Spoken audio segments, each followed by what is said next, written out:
Nah, customer segment itu kan bisa berdasarkan ini gitu. Jadi kalau rekan-rekan masih memasukkan customer segmentnya itu misalkan adalah peserta misalkan atau peserta corporate atau penerima manfaat. Nah, itu coba didiskusikan lagi dengan rekan satu timnya, apakah memang semuanya atau hanya sebagian.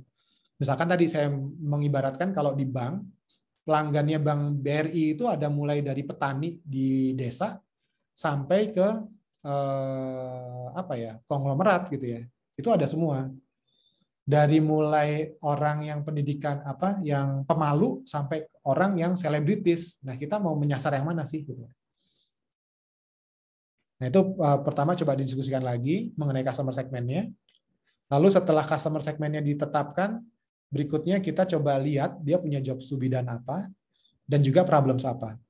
Nah, untuk memfasilitasi diskusi itu kita pakai satu tools yang namanya, jadi kalau di proses inovasi, di proses startup itu banyak sekali kanvas-kanvas. Jadi ya ini beruntungnya karena dengan kanvas-kanvas ini kita bisa lebih mudah melakukan pekerjaan. Nah, kanvas yang akan kita coba perkenalkan pada sore ini untuk memfasilitasi proses penetapan hipotesis adalah Javelin Board ini, Javelin Experiment Board. Ini mohon maaf resolusinya kurang baik ya, tapi mungkin saya dapat lihatkan di sini saja.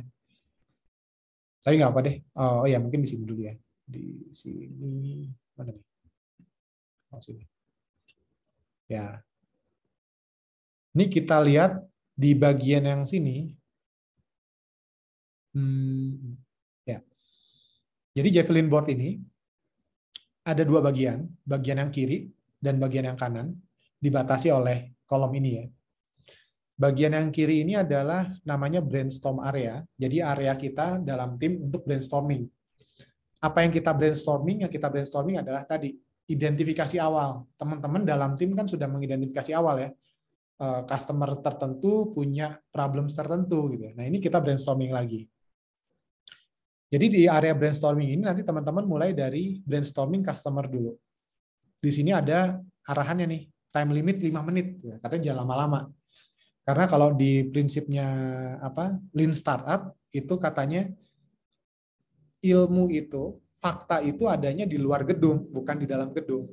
Jadi nggak ada gunanya kita diskusi debat lama-lama di dalam tim kita, karena faktanya itu adanya di luar sana gitu ya, di customer kita. Jadi di sini dibatasi nih 5 menit. Jadi tahap ini kita tetapkan dulu customer kita itu siapa, customer yang mau kita tuju itu siapa.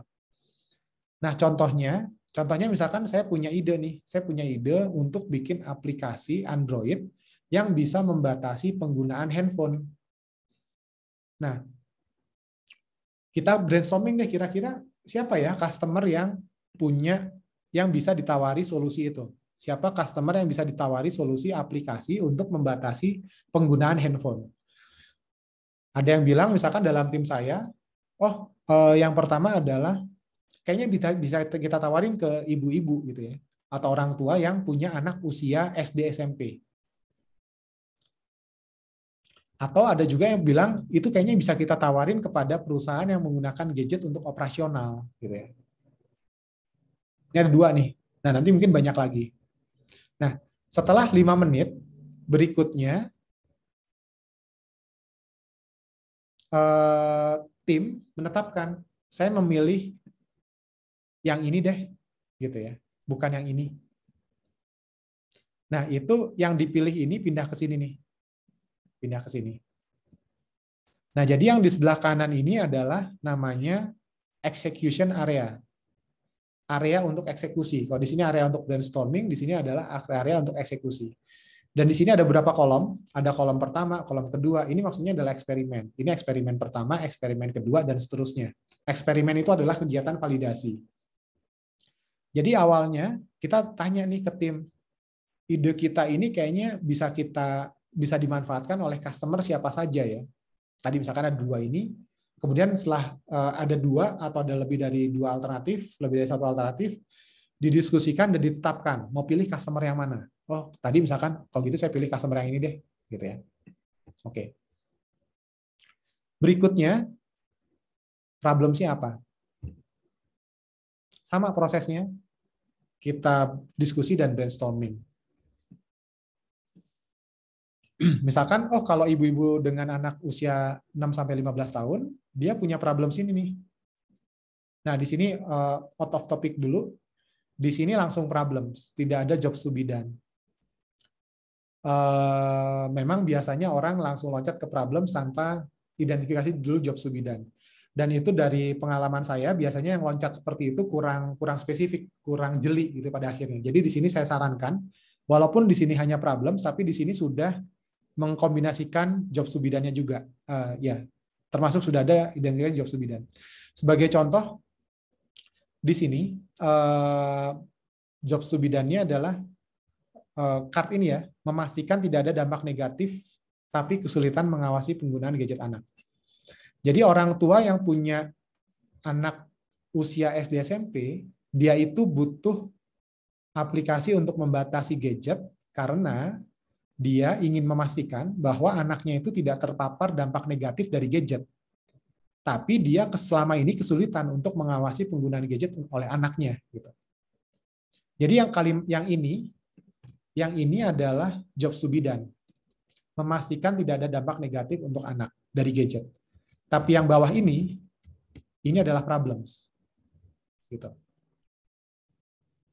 Nah, jadi walaupun di sini hanya problems, di sini saya sarankan rekan-rekan untuk mengidentifikasi juga jobs to be done-nya apa. Jadi bukan hanya problems. Nah, contohnya di sini membatasi pembelian apps dan games. Nah, ini baru jobs to be done. Belum ada problems-nya gitu ya. Problems-nya apa sih? Problems-nya misalkan membatasi pembelian ini tapi misalkan CC-nya kartu kreditnya sudah terdaftar untuk transaksi lain misalkan gitu. Jadi dia kepaksa masukin data kartu kreditnya si orang tua itu kepada handphonenya anak sehingga bisa transaksi dari situ, tapi dia nggak pengen anaknya itu semaunya pakai handphone untuk beli games dan lain-lain gitu ya. Ini adalah job to be done-nya gitu ya. Dan ini adalah problems-nya. Problems-nya CC-nya sudah terdata untuk transaksi lain. Nah, sama di sini kita pilih nih time box-nya 5 menit, kita mau pilih jobs yang mana ya. Jobs dan problems yang mana. Misalkan kita pilih yang ini. Kalau gitu kita pindahin ke sini. Gitu. Nah, bagian berikutnya adalah solutions. Di solutions ini kita nggak boleh dulu sebelum kita validasi customer dan problems-nya. Karena every customer has a problems and for every problems there are potential solutions. Jadi solusi itu sangat tergantung dari problems-nya. Jadi kita nggak boleh mengidentifikasi, membuat hipotesis solusi sebelum kita mengidentifikasi problems-nya, sebelum problems-nya tervalidasi dulu.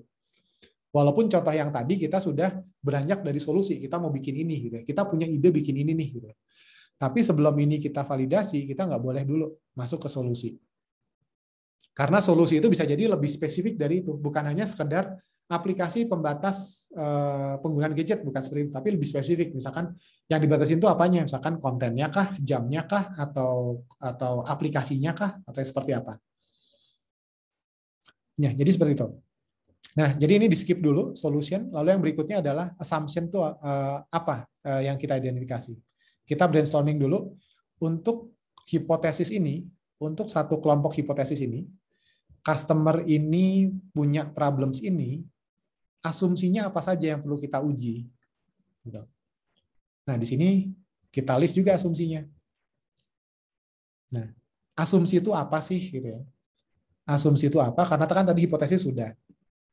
Penjelasannya di sini. Penjelasannya, di sini nggak ada. Tapi kurang lebih sebenarnya. Jadi asumsi itu adalah turunan dari hipotesis yang lebih mudah untuk dites atau untuk diukur. Contohnya gini, contohnya hipotesis kita adalah customer segmen kita orangnya soleh, misalkan gitu.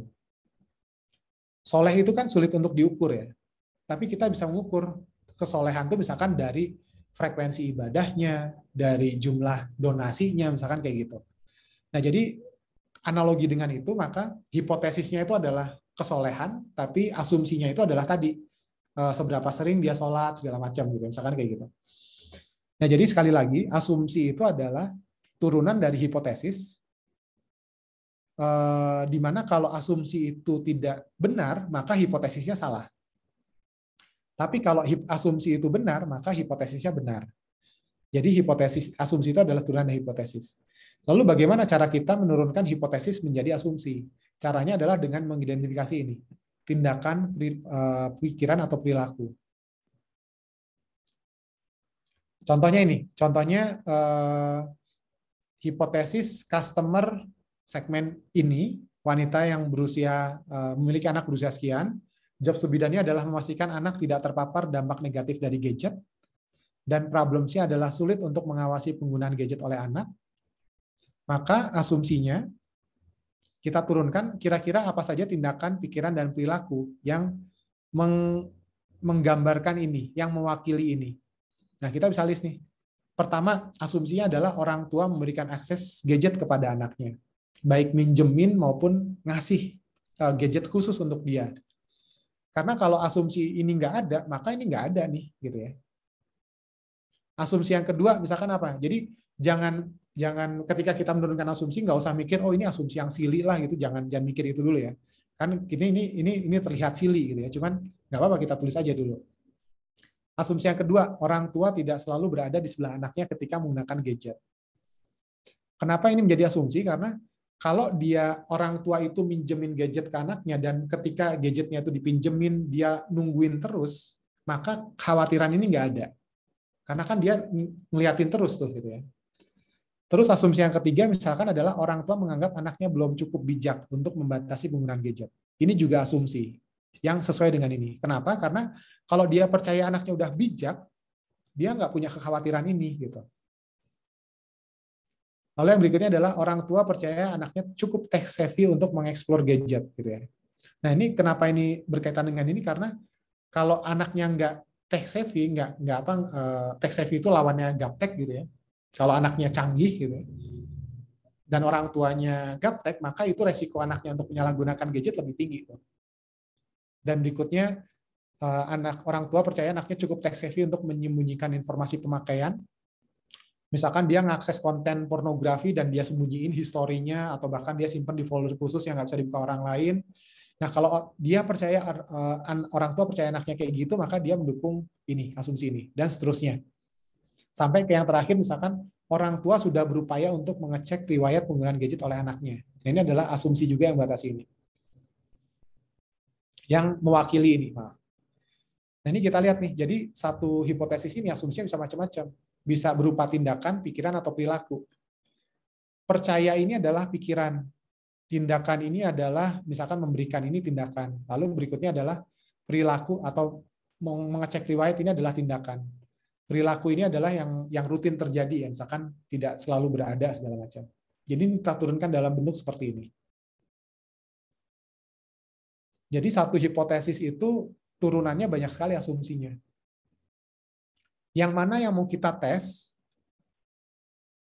adalah asumsi yang paling penting dulu. Asumsi yang paling penting. Kalau di sini, jadi di sini kita brainstorm dulu asumsinya, lalu berikutnya kita pilih asumsi yang paling penting yang mana nih, gitu ya.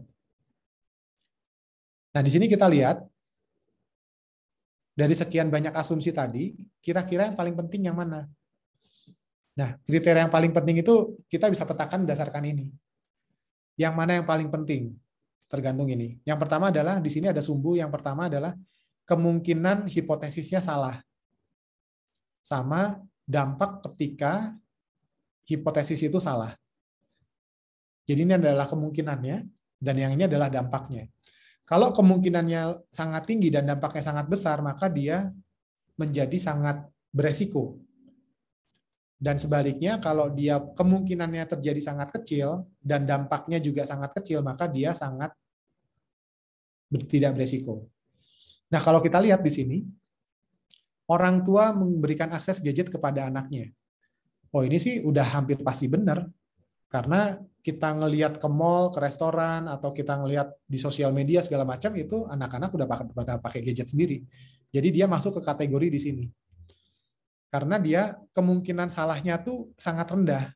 Tapi kalau dia ternyata salah, dampaknya sangat besar buat bisnis. Bayangkan kalau memang pada akhirnya ternyata orang tua tidak memberikan gadget untuk anaknya, maka ini udah tidak valid nih hipotesis ini gitu ya. Orang tua tidak selalu berada di sebelah anaknya ketika menggunakan gadget. Nah, itu adanya di A2 di sini. Kita nggak tahu, mungkin ada orang tua yang tidak mengawasi langsung, tapi juga mungkin ada yang mengawasi langsung. Jadi kita nggak tahu nih average. Tapi kegagalannya kalau memang pada akhirnya ternyata mayoritas dari orang tua itu mendampingi anaknya, maka ini hipotesis itu pasti akan menjadi tidak valid gitu ya. Jadi ini kita petakan. Nah, nanti yang paling beresiko adalah yang paling tinggi nilainya. Kalau dalam kasus ini yang paling tinggi adalah yang di sini nih, A3 nih. Gitu ya, A3.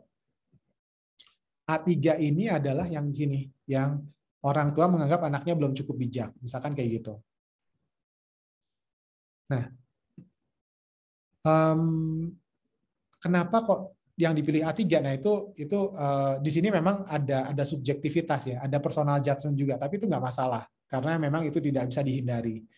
Nah, tapi kita perlu lihat nih, misalkan apakah sebetulnya kan yang sangat mewakili ini, yang sangat mewakili bahwa orang tua itu ingin memastikan anaknya tidak terpapar gitu ya, itu adalah yang paling memastikan tuh yang ini nih. Orang tua sudah berusaha untuk ngecek. Jadi dia beneran khawatir kalau dia udah sampai ngecek nih, ini anak saya mengakses konten pornografi nggak ya? Tapi kan mungkin kita nganggap oh ini terlalu advance deh, ini terlalu jarang dilakukan segala macam, kita kayaknya nggak sampai sini nggak apa-apa. Jadi kita sampai sini aja. Itu juga boleh. Jadi terserah teman-teman. Tapi alternatifnya adalah dengan memilih ini. Nah, itu adalah asumsi ya. Jadi kalau kita balik ke sini, setelah kita tetapkan customer-nya siapa dan problem siapa, berikutnya kita tetapkan asumsinya apa nih. Nah, dalam hal itu tadi saya milih yang ketiga, maka ini yang kita pindahkan ke sini, ke riskiest assumption di sini. Nah, jadi saya udah punya nih, saya punya hipotesis customer ini, problems ini, dan itu dapat diuji dengan asumsi ini. Jadi saya coba mengukur berapa banyak ibu yang punya anak 6-15 tahun yang menganggap anaknya belum cukup bijak dalam membatasi penggunaan gadget. Ini yang saya ukur. Nah, bagaimana cara mengukurnya? Itu yang ditulis di sini.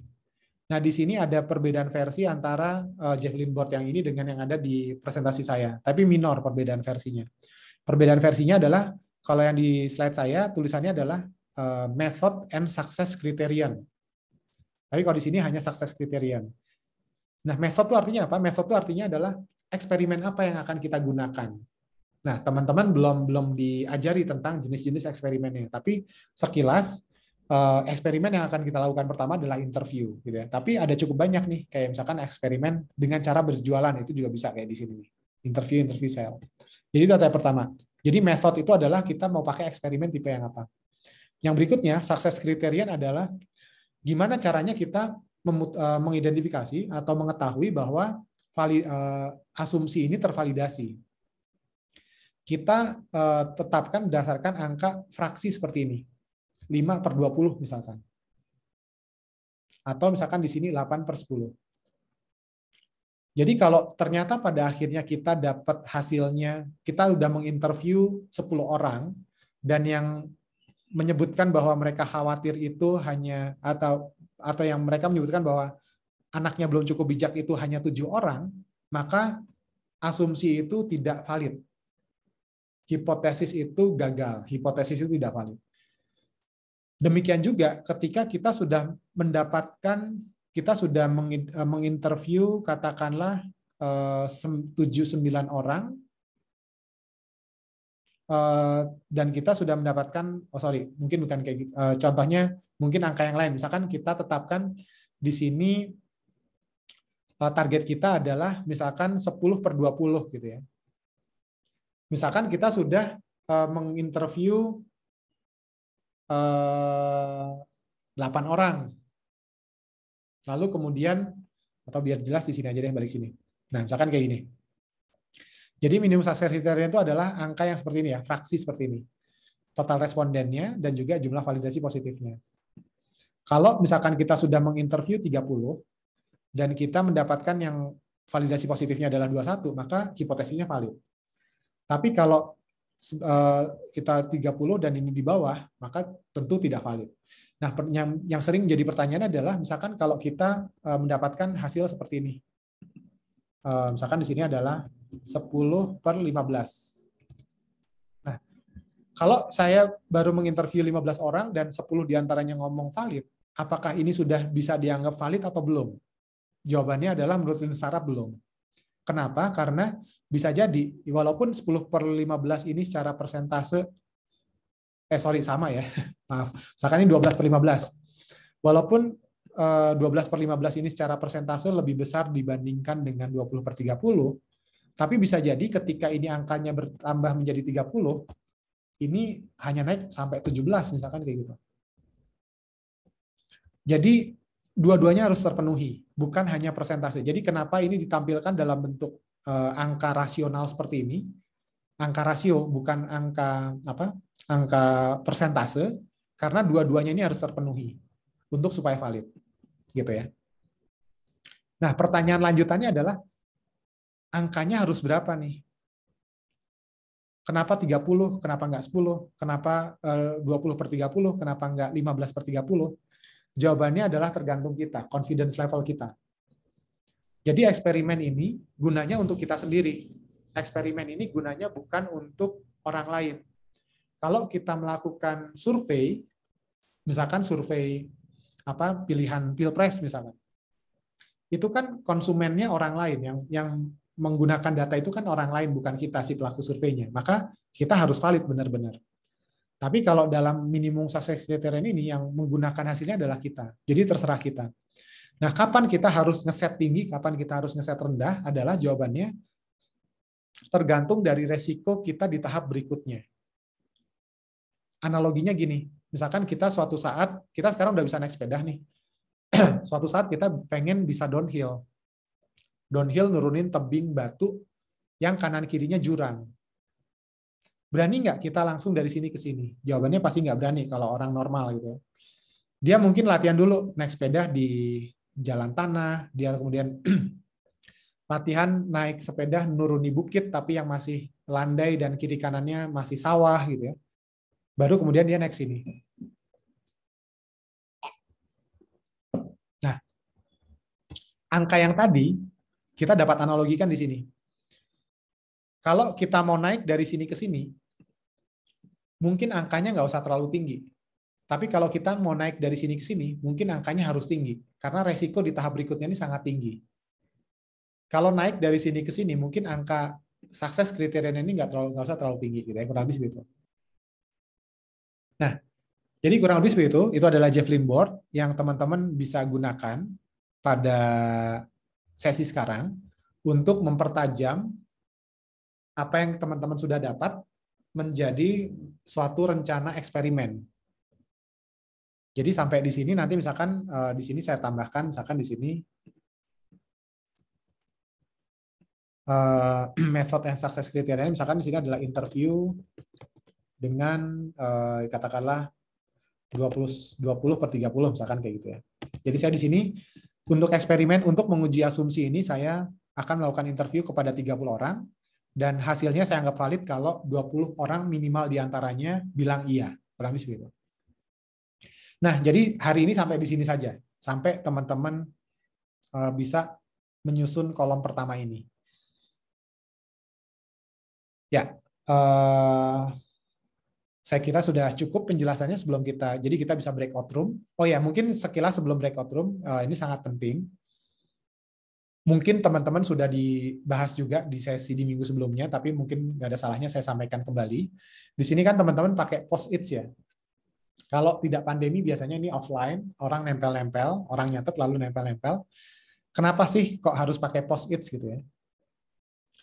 Jawabannya adalah untuk mengakomodir orang-orang yang tidak talkative. Karena dalam satu tim itu pasti ada orang yang talkative dan ada orang yang introvert dan tidak talkative. Padahal bisa jadi pendapat dari orang yang talkative, yang tidak talkative itu, orang yang pendiam itu, pendapatnya sangat bagus. Dan kalau itu tidak berlangsung secara diskusi tertulis, itu pendapatnya pasti akan tertutupi sama orang-orang yang lebih talkative. Jadi gimana caranya kita memastikan bahwa pendapat-pendapat dari semua orang itu terdengar adalah setiap orang nulis dulu. Jadi ketika nanti teman-teman brainstorming di who is your customer, itu jangan ngomong. 5 menit masing-masing mikir dan nulis.